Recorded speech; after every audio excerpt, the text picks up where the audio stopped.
You know that moment when you realize someone you love, someone you've known your entire life, might be ruining their kid's life? And there's absolutely nothing you can do about it. Yeah. That's what I feel every single time I look at my niece. Every single day. And this is my story about what happens when ambition becomes obsession, when protection becomes isolation, and when a parent's vision for perfection destroys a child's ability to just be a kid. I need to know before we go further, where are you right now? Are you a parent? Are you an aunt or uncle? Are you watching this because you're worried about someone in your family? Because this story isn't just about my sister and my niece. This is about all of us who watch people we love make choices we don't agree with, and we're powerless to stop them. So, if you're ready to hear the truth about what perfectionism can do to a child, stay with me. My name is Emily Carter, and I'm 25 years old. I live in Columbus, Ohio, which is where I grew up. My sister, Rachel, is 4 years older than me. She's 29. We grew up in the same house, the same schools, with the same parents. But somehow, we turned out to be completely different people. Rachel and her husband, Marcus, are both incredibly smart. I mean, genuinely brilliant. Rachel has a PhD in molecular biology. Marcus is a cardiac surgeon. They both scored in the 99th percentile on their SATs. They both graduated summa cum laude from their respective universities. They're the kind of people who walk into a room and you can just feel the intelligence radiating off them. They're impressive. There's no question about that. They had a daughter 8 years ago. Her real name isn't Amanda. I'm changing it for this story, but I'll call her that to protect her privacy. Amanda is now 5 years old. And from the moment she was born, Rachel and Marcus made a decision that would ultimately define her childhood in ways I think they never anticipated. They decided that Amanda was going to be brilliant, just like them. And they decided they were going to engineer that brilliance through every single decision they made as parents. From her diet to her education to her entertainment to her social interactions. Everything was controlled. Everything was calculated. Everything was designed with the goal of producing the perfect child. And I want to be clear about something. My sister loves her daughter. This isn't a story about neglect or abuse or anything like that. This is a story about what happens when love and good intentions become twisted by perfectionism and control. This is about what happens when parents so desperately want their child to be extraordinary that they forget to let them be ordinary. Because here's the thing that Rachel and Marcus didn't understand. You can't engineer happiness. You can't control a child into being well-adjusted. And you definitely can't force them into brilliance by limiting their experiences with the normal parts of childhood. I grew up watching Rachel be perfect. Our parents, wonderful, loving people, had high expectations for both of us, but Rachel seemed to thrive under that pressure. She was the kid who organized her toys by size and color. She was the kid who cried if she got an A- instead of an A. She was the kid who read encyclopedias for fun. And my parents, they fed into it. They praised her for it. They held her up as the example of what a successful child looks like. I, on the other hand, was the creative one, the dreamer. I wanted to be an artist when I was young. I wanted to write stories. I wanted to play sports. My parents supported that too, but I always sensed a kind of disappointment. Like maybe they thought I wasn't reaching my full potential. Like maybe they thought I was wasting my gifts. So there's this dynamic that's always existed between Rachel and me. She's the golden child. I'm the adequate child. When Rachel got pregnant, I was excited. I thought maybe she'd let go a little bit. I thought maybe becoming a mother would help her understand that there's value in experiences beyond achievement. I thought maybe she'd allow her child to just be a kid. I was so wrong. From the moment Amanda was born, Rachel and Marcus implemented what they called their intellectual foundation protocol. I'm not making that up. That's the actual name they gave to their parenting strategy. They had rules written down. Rules that covered everything from nutrition to language to environmental stimulation. The first rule was about language. No baby talk. None. Ever. Rachel was obsessed with this. She didn't want Amanda to hear simplified language because she believed, and this is actually a weird misunderstanding of how language development works, She believed that if you spoke to a baby in baby voice, they would grow up unable to speak properly. So when I would visit and I'd hold Amanda and want to make those normal sounds that humans make with babies, the cooing and the silly voices, Rachel would correct me. She'd say, "Emily, you're not helping her linguistic development." She refused to let me say things like doggy or yummy or night-night. Every interaction had to be in proper English. Full sentences. Correct grammar. Clinical. Sterile. By the time Amanda was 3 years old, she was speaking in complete, grammatically correct sentences. She could use words like excessive and inconvenient and facilitate. It was impressive to adults. Really impressive. People would come over to the house and Amanda would say something like, "I have insufficient interest in engaging in that activity," and everyone would be amazed. They'd say things like, "Wow, this kid is incredible. She sounds like a little adult." But no one was thinking about what it meant.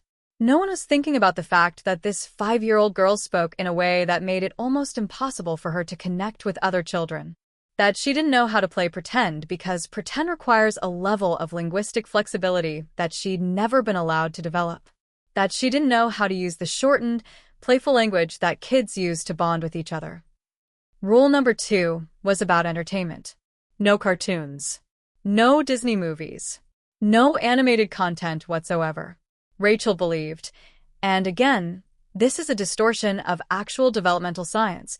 She believed that anything colorful and animated was overstimulating and would damage Amanda's ability to focus. So Amanda wasn't allowed to watch what other kids watched. She wasn't allowed to experience the shared cultural touchstones that children use to connect. Instead, Amanda was allowed to watch nature documentaries and PBS programs about science and history. Important educational content, sure. But when you're 5 years old and all your classmates are singing songs from Frozen and doing Encanto dances and talking about Baby Yoda from The Mandalorian, and you're sitting there having never seen any of these things, you're not part of the group anymore. You're the weird kid. And Amanda absolutely knew she was the weird kid. Rule number 3 was about nutrition. Every single thing Amanda ate was calculated for maximum nutrition and brain development. No processed foods. No sugar. No artificial ingredients. Amanda's snacks consisted of things like unsweetened almond butter, organic vegetables with hummus, seeds, and nuts, whole grain bread. These are healthy choices, absolutely. But Amanda never got to experience a goldfish cracker. She never got a juice box at a play date. She never had a cupcake at a birthday party. One time, at my parents' house, my mother tried to give Amanda a cookie. Rachel actually took it away and explained, in front of the entire family, that sugar was essentially a poison and that she was protecting Amanda's developing brain. My mother tried to argue that occasional treats were part of a balanced childhood experience, and Rachel literally cited a study about the neurological effects of high-fructose corn syrup. My mother just gave up. And Amanda watched this whole exchange, and she understood that normal food, the food other kids ate, was something forbidden to her. Rule number 4 was about physical play. Marcus, who was a competitive athlete in college, decided that Amanda should be introduced to structured sports at an appropriate developmental level. But not for fun. Not to build confidence or social skills, or just to enjoy moving her body. For data collection. He started timing her running. He was keeping metrics on her jumping ability, her balance, her coordination. He wanted to identify which sports she was naturally best at so he could focus her efforts on those specific activities. Amanda wasn't even 4 years old, and her father was already building a database of her athletic performance. She wasn't playing. She was being evaluated. And rule number 5, the one that, in my opinion, has done the most damage, was the rule about socialization. Rachel and Marcus decided to limit Amanda's exposure to what they called uncontrolled social environments. They were worried that if Amanda spent time with other kids, she'd be influenced negatively. She'd pick up bad habits. She'd be pressured to conform. She'd lose her unique brilliance by trying to fit in with the masses. So they homeschooled her. There was no preschool. There were no daycare centers. There were no playgroups or drop-in activities where she could naturally interact with other children. Amanda was raised in almost complete isolation from her peers until she started kindergarten last year. 5 years old. That was the first time she was regularly exposed to other children. Rachel and Marcus justified this by saying they wanted to protect Amanda's intellectual development. They said they wanted to create a learning environment that was free from distraction. They said that other children would just hold her back, that she needed advanced stimulation that only they could provide. But what they were actually doing, what they didn't see because they were so focused on Amanda's intelligence, was isolating her, removing her from the normal human experiences that teach children how to be social beings. And then came kindergarten, and everything fell apart. Amanda started kindergarten in September of last year. That was about 8 months ago. And from the very first day, I could tell it was going to be difficult. I was there when Rachel dropped her off. I went to watch because I wanted to be supportive, and I also, if I'm being completely honest, I wanted to see what would happen.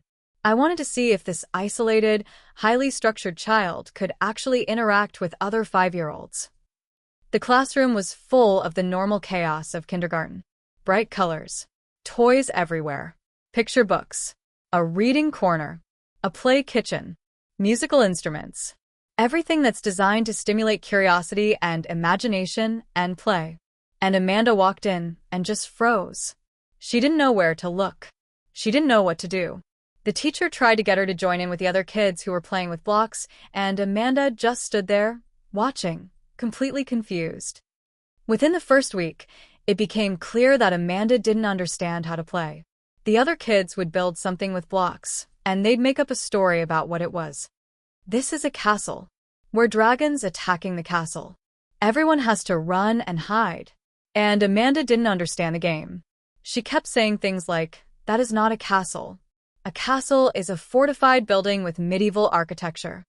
She was literally correcting children's imaginative play. The other kids started avoiding her. And I could see why from their perspective.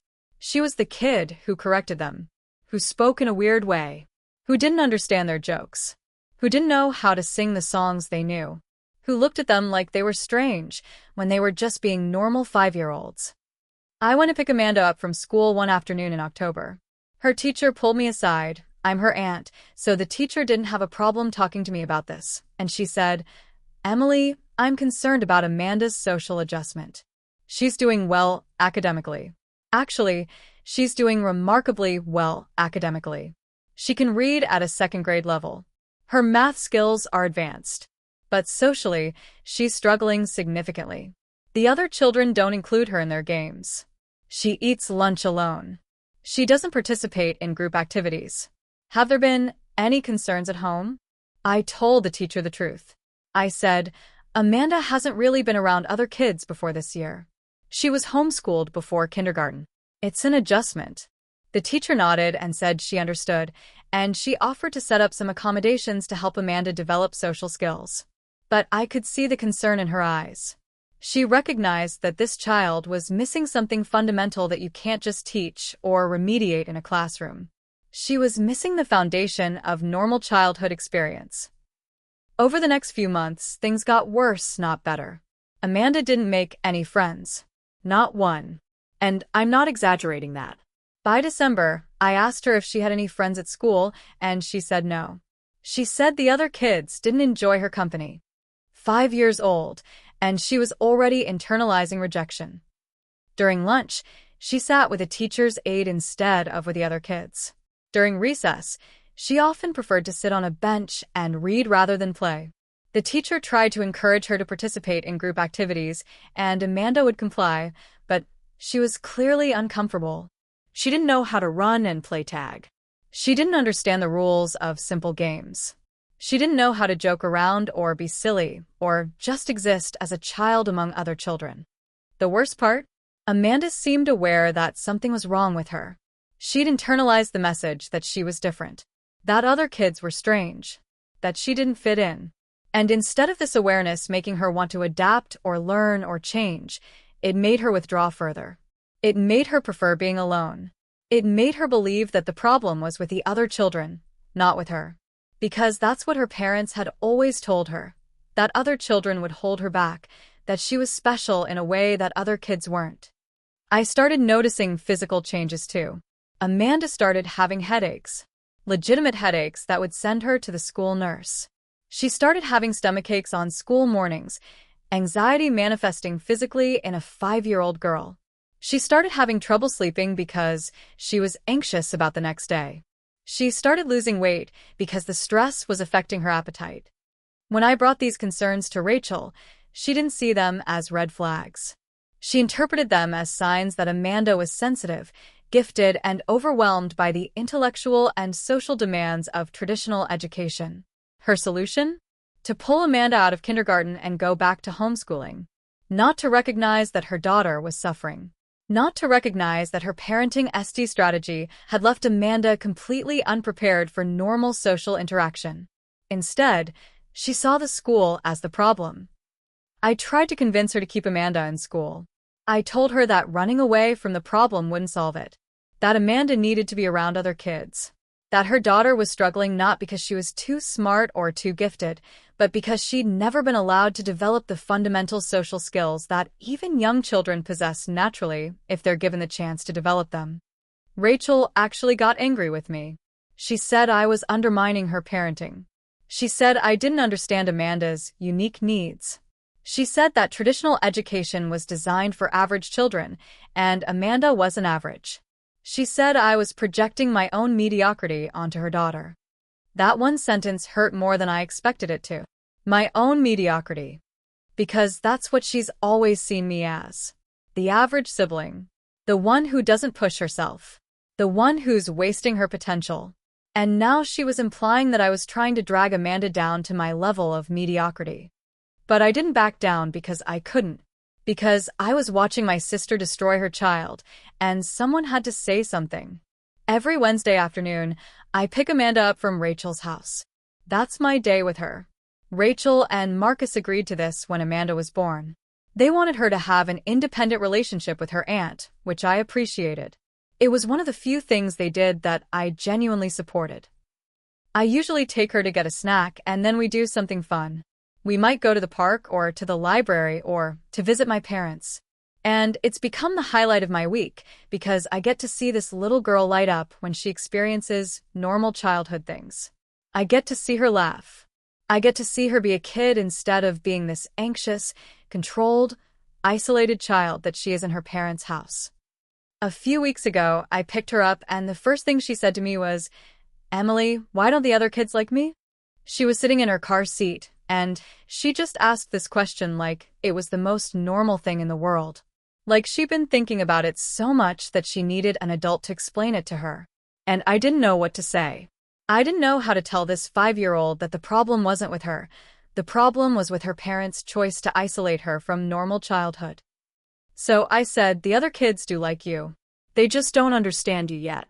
Sometimes when kids are different, it takes a little longer for them to become friends. But that doesn't mean anything is wrong with you.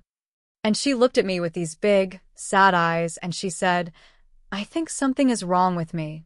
Mommy says I'm special, but it feels like being special means being alone." Oh my God. That sentence broke me. Here was this 5-year-old girl, articulating something that most adults take decades to understand. She understood that her parents had made her different in a way that had isolated her rather than elevated her.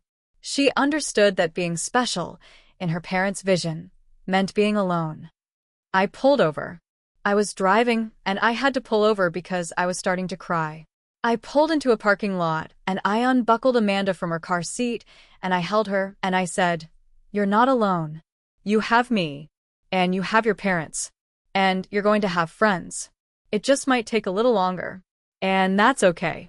But even as I was saying it, I wasn't sure it was true. Because if Rachel and Marcus don't change their approach, if they continue to isolate Amanda and treat her like some kind of intellectual project, I don't think she's going to get better. I think she's going to get worse. I think she's going to become more anxious, more withdrawn, more convinced that she doesn't belong anywhere. I took her for ice cream that day. She ordered vanilla. Plain vanilla. No sprinkles, no toppings, nothing fun. Just vanilla in a cup. And I watched her eat it, and I wanted to tell her she could have ordered something more exciting. That it was okay to want the fun flavor. That choosing what you liked instead of what was appropriate didn't make you less smart. But I also knew that if I pushed too hard against her parents' rules when she was with me, I might lose my time with her. Rachel had already threatened to restrict my access because she said I was undermining her parenting by letting Amanda watch cartoons and eat treats.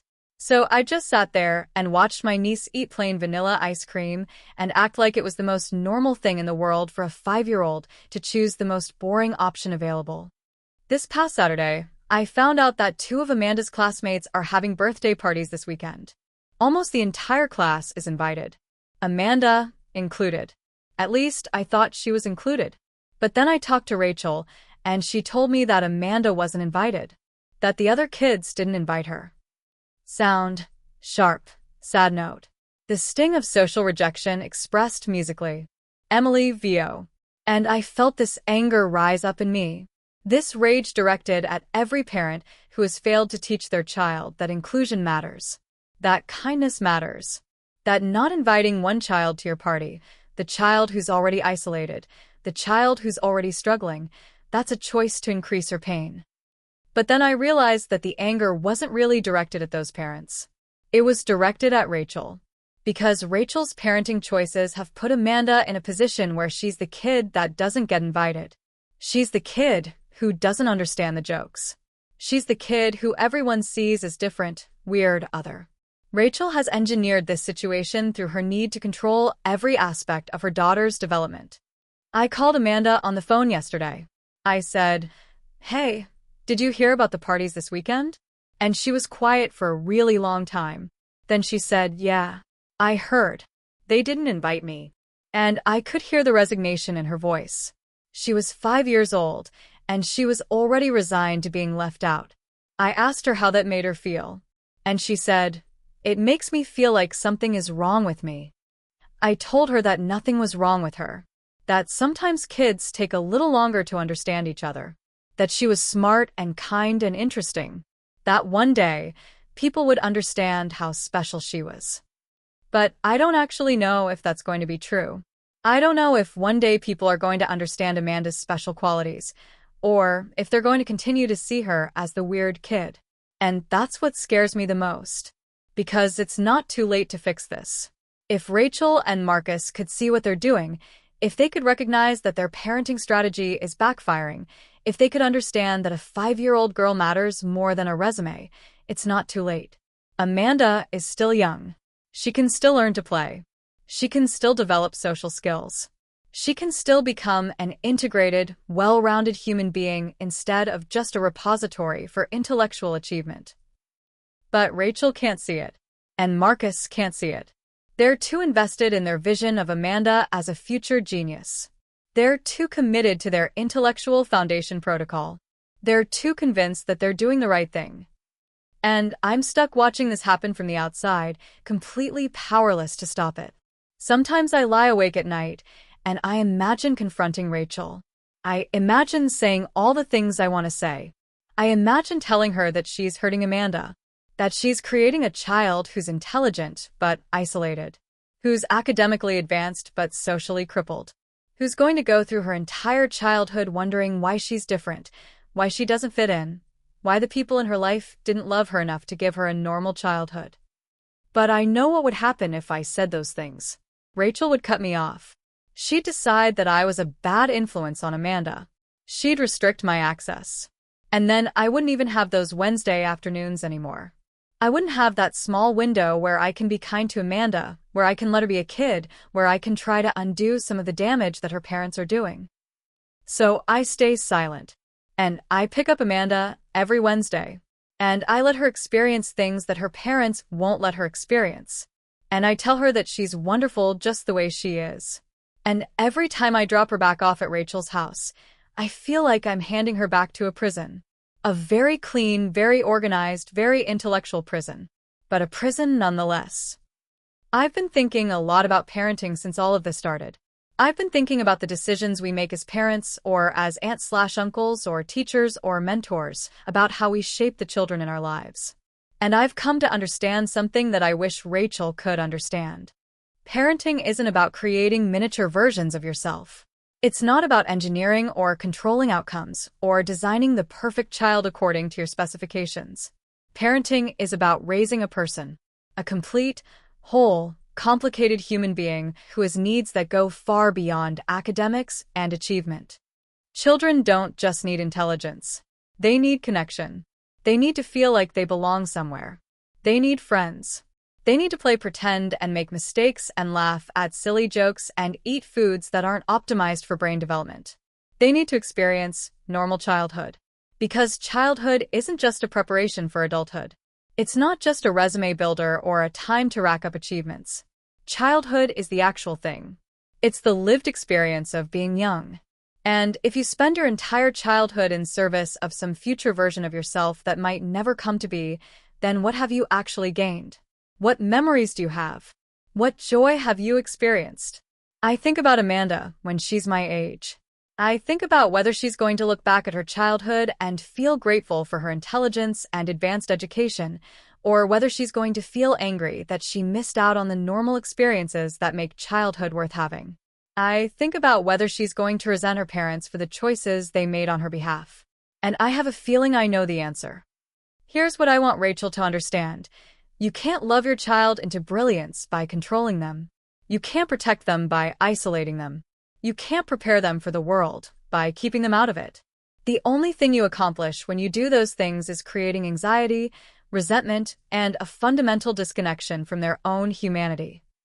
What I wish I could tell my sister is this: Amanda doesn't need you to make her brilliant. She's already intelligent. That's not going to change whether she watches cartoons or eats birthday cake or plays with other kids. What she needs is for you to let her be a child. She needs you to let her experience the world in all its messy, uncontrolled, unpredictable glory. She needs you to trust that she's capable of learning and growing and becoming a wonderful person without your constant direction and management. She needs you to understand that the best gift you can give her isn't a controlled learning environment or advanced intellectual stimulation. The best gift you can give her is permission. Permission to be ordinary sometimes. Permission to make mistakes. Permission to play. Permission to be a kid. But I don't know if Rachel is ever going to understand that. I don't know if she's going to have the self-awareness to recognize what her parenting is doing to Amanda. I don't know if she's going to be willing to let go of her vision of the perfect child long enough to actually see the child she has. And that's what keeps me up at night. Not that Amanda is suffering, though she is, but that the solution is so simple and yet so impossible because it requires Rachel to question the core of who she is. It requires her to admit that maybe her way isn't the right way. Maybe her path to success isn't the only path. Maybe intelligence isn't the most important quality in a human being. My parents have also been struggling with this. They love Amanda. They see what's happening to her. But they're also a little bit in awe of Rachel's parenting. They see Amanda's advanced academics, and they're impressed. They see Rachel's control and her vision and her commitment to her daughter's excellence. And they admire it. So even my parents are conflicted about whether Rachel is doing something wrong or whether she's just doing parenting differently. One day, my mother pulled me aside and asked me if I thought Rachel was harming Amanda. And I said yes. I didn't sugarcoat it. I said yes, your daughter is harming her granddaughter by isolating her and controlling her and prioritizing her intellectual development over her emotional well-being. And my mother cried. She cried because she didn't want it to be true. She wanted to believe that Rachel was doing the best thing for her daughter. But deep down, she knew that I was right. My father suggested we try to have a family intervention.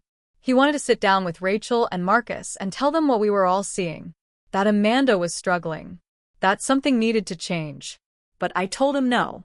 Because I knew how that would go. Rachel would feel attacked. She would become defensive. She would accuse us all of not understanding her daughter's unique needs. She would double down on her approach. And Amanda would lose her Wednesday visits with me. And nothing would change except that we'd all be more fractured. So we all just stay quiet. We all participate in this conspiracy of silence where we watch Amanda struggle and we don't say anything because we're afraid of the consequences. We're afraid of losing access to her. We're afraid of creating family conflict. We're afraid of being seen as unsupportive or judgmental. That's what I want to talk about today. That's why I wanted to share Amanda's story. Because I think there are a lot of parents out there like Rachel and Marcus. I think there are a lot of adults making parenting decisions based on their own needs rather than their children's needs. I think there are a lot of people who are so focused on achievement and excellence and standing out from the crowd that they're missing what's right in front of them, a child who just wants to be included. A child who just wants to be normal. A child who's suffering under the weight of her parents' ambitions. And I think there are a lot of people around those parents, aunts and uncles and grandparents and friends, who are seeing the harm being done and saying nothing because they don't want to rock the boat. They don't want to be the one who's perceived as not supporting the parents. They don't want to be responsible for family conflict. So they stay, and the child continues to suffer. This has to change. I don't know how. I don't know if it's me who needs to be braver and actually confront my sister. I don't know if my parents need to step in. I don't know if Amanda's teachers need to be more forceful in advocating for her social-emotional needs. I don't know who the answer is, but I know that something has to give.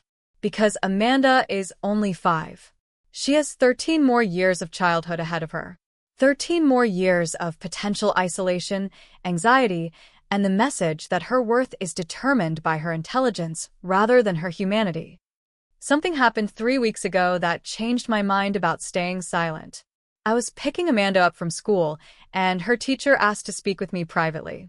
She said she'd noticed that Amanda was becoming increasingly isolated and anxious. She said that Amanda had cried during recess because she didn't understand the games the other children were playing. She said that Amanda had told her that she thought there was something wrong with her brain because it worked differently than the other kids' brains. And something in me just snapped. I couldn't stay silent anymore. I couldn't pretend that this was just Amanda being sensitive or gifted or needing time to adjust. This was a child suffering. This was a child who had been so controlled and isolated that she didn't have the basic tools to function in normal society. This was a child who believed there was something fundamentally wrong with her because her parents had never let her experience the normal part of childhood where you figure out how to be around other people. That evening, I sent Rachel a text. I said, "We need to talk about Amanda. Something needs to change." Rachel responded immediately. She was defensive. She said, "Amanda is fine. She's more advanced than any other child in her class academically. The teacher clearly just doesn't understand her needs." I typed out a response that I've been thinking of saying for months. I typed, "Rachel, Amanda is not fine. Amanda is isolated, anxious, and convinced that something is wrong with her. That's not fine. That's not okay. That's your parenting failing her." I almost didn't send it. I almost deleted it and apologized and gone back to pretending everything was fine. But I didn't. I sent it. And then I waited to see what would happen. Rachel called me immediately. She was angry. She said, "How dare you judge my parenting? How dare you tell me I'm failing Amanda? You're not a parent. You don't have any experience with this. You're projecting your own mediocrity onto my daughter because you're jealous of her." Those were her exact words. Jealous of her. This 5-year-old girl who's miserable, and my sister thinks I'm jealous of her. I didn't yell back. I didn't get defensive. I just said, "Rachel, I'm not jealous. I'm concerned. I'm concerned that you care more about Amanda being impressive than about Amanda being happy. And I'm not going to apologize for that concern." And then I told her I wanted to come over and talk to her and Marcus in person about what needs to change. She tried to tell me no. She said there was nothing to discuss. But I told her that I was coming anyway. And the next evening, I showed up at their house. Rachel opened the door and looked at me like I was a stranger. She said, "This is not welcome. You need to leave."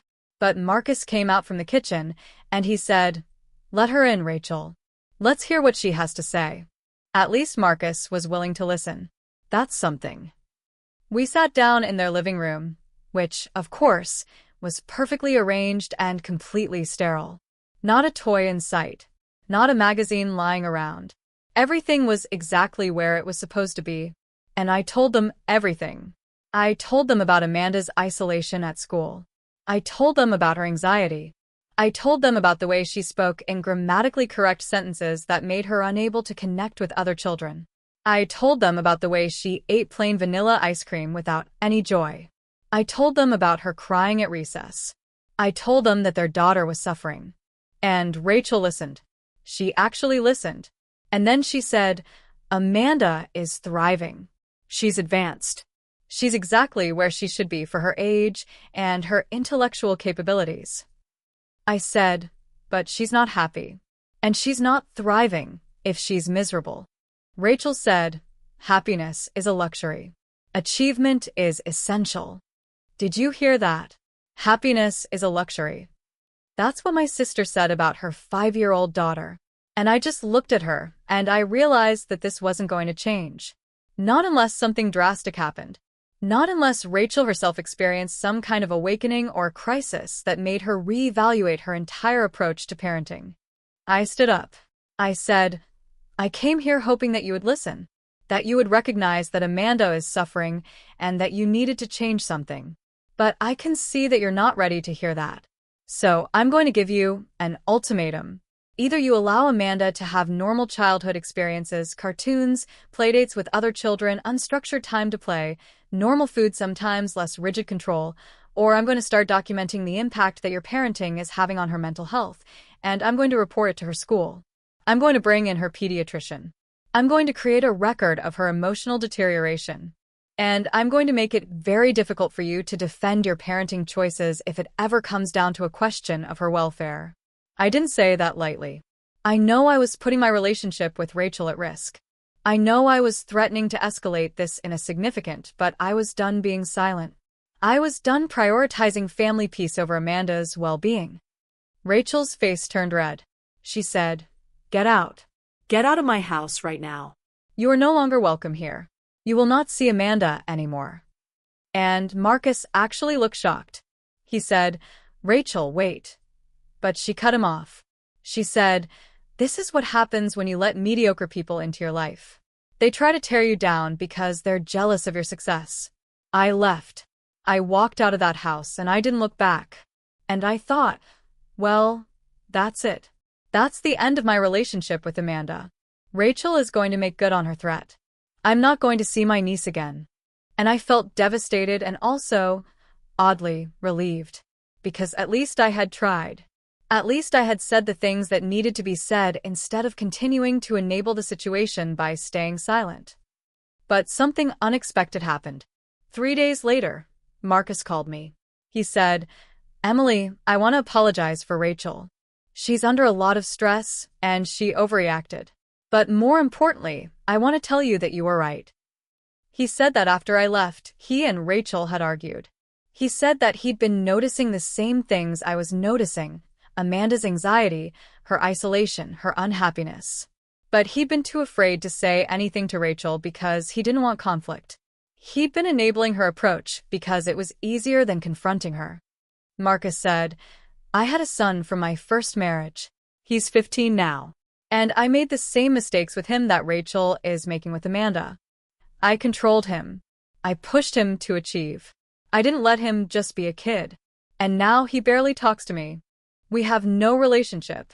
He's a teenager who doesn't want anything to do with his father. And I don't want that to happen with Amanda." He said that Amanda needed to start seeing a therapist, not to fix what's wrong with her, but to help her process the isolation and anxiety she was experiencing. I said, "Marcus, what changed? What made you suddenly realize this?" He said, "You did. You were brave enough to say what I've been thinking but was too scared to say. You made me realize that protecting my wife from criticism isn't more important than protecting my daughter from harm." Over the next few weeks, things slowly began to change. Marcus and Rachel started having serious conversations about their parenting approach. Not all of them were productive. There were tears and arguments and Rachel accusing Marcus of betraying her vision for Amanda. But slowly, they began to make small changes. First, they allowed Amanda to watch cartoons. Just 1 episode per day, but it was something. I watched her face light up the first time she saw an episode of Bluey. She didn't understand all of it. There were cultural references she'd never encountered, but she was engaged. She was enjoying something just for the pleasure of enjoying it. Not for any educational purpose. Not for any achievement goal. Just for the simple joy of watching something that was made to entertain children. Second, they loosen the restrictions on her diet. Not completely. Rachel still makes sure Amanda eats healthy food most of the time. But now Amanda can have a cookie sometimes. Now she can eat pizza at a birthday party without her mother explaining why sugar is dangerous to her developing brain. Now she can have ice cream with toppings if she wants to. And do you know what she discovered? She discovered that having choice and autonomy in small things actually felt better than being controlled. Third, they enrolled Amanda in actual preschool activities with other children. Not as an intellectual exercise, just as a way for her to spend time around peers in a lower-stakes environment. They started with small group activities, an art class, a music class, and Amanda was still awkward. She still didn't understand how to play with other kids immediately, but she was getting practice. She was slowly learning, through exposure, how to interact with her peers. And fourth, and this was the biggest change, Rachel agreed to let Amanda stay in kindergarten instead of pulling her out to homeschool. She agreed that Amanda would continue to go to school with other children, that she would be exposed to normal childhood experiences, that she would have to learn to navigate the social world instead of being protected from it. Amanda started seeing a child psychologist who specializes in anxiety and social development. The psychologist told Rachel and Marcus that Amanda's anxiety was not a sign of her sensitivity or giftedness. It was a sign that she was struggling with adjustment and socialization because she'd been isolated for too long. She said that the best thing they could do for Amanda was to gradually expose her to normal social situations while also giving her the tools to manage her anxiety. Not to hide from the world, but to learn how to be in the world. I've started seeing Amanda again. Rachel apologized to me. Not a full, complete acknowledgement of everything she'd been doing wrong, but an apology nonetheless. She said, "I'm trying to do better. I'm trying to let Amanda be a kid. But it's harder than I thought it would be. It's hard to let go of control. It's hard to not have a plan for every aspect of her life." And I said, "I know. But Amanda is worth it. She's worth the discomfort of not having everything perfectly controlled." On my last Wednesday visit, Amanda ran to greet me at the door. That's not something she used to do.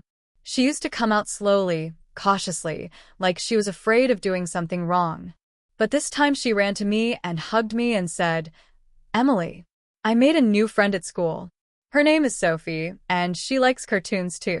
And I could hear the joy in her voice. I could see the lightness in her body. I could feel that this little girl was starting to come back to herself. We went to get ice cream, and she ordered strawberry with rainbow sprinkles. Rainbow sprinkles. And she was just happy to be getting ice cream and eating rainbow sprinkles and spending time with her aunt. She didn't need to justify her choices or optimize them for nutritional value. She just enjoyed them. And I realized, watching her eat that ice cream, that this is what childhood should be like. This is what Rachel and Marcus were stealing from Amanda before. Amanda is still advanced academically. She still reads above her grade level. She still understands complex concepts. She's still intelligent. None of that changed when her parents allowed her to have a normal childhood. What changed is that now her intelligence exists alongside other qualities. Now she has friends. Now she has joy. Now she has experiences that aren't filtered through her parents' vision of what she should be. But I want to be clear. This story isn't finished. Rachel and Marcus are still learning. They still sometimes slip back into their old patterns of control and management. They still sometimes push Amanda harder than necessary. They're not perfect parents now. Nobody is. But they're trying. They're listening. They're willing to adjust their approach based on what they're learning about their daughter and about parenting. And that's what I want to say to anyone watching this who might be in a similar situation. Whether you're a parent who's realized you might be doing something harmful, or whether you're someone around a child who's being harmed by their parents' choices, it's never too late to change. It's never too late to start being kinder, more flexible, more willing to let children be children instead of projects to be perfected. Sometimes, in trying to raise perfect children, we forget they're human first. We forget that they have their own needs, their own desires, their own pace of development. We forget that intelligence without connection is just isolation dressed up as achievement. Kids don't just need parents who are smart or accomplished or driven. They need parents who are present. Parents who pay attention to how their children are actually doing, not just how they're performing. Parents who are willing to say, maybe I was wrong. Maybe my way isn't the only way. Maybe my child needs something I haven't been giving them. And kids need the people around them, aunts, uncles, teachers, grandparents, to care enough about their well-being to say the hard things. To speak up when something isn't right. To be willing to create conflict if it means protecting a child from harm. I don't regret confronting Rachel.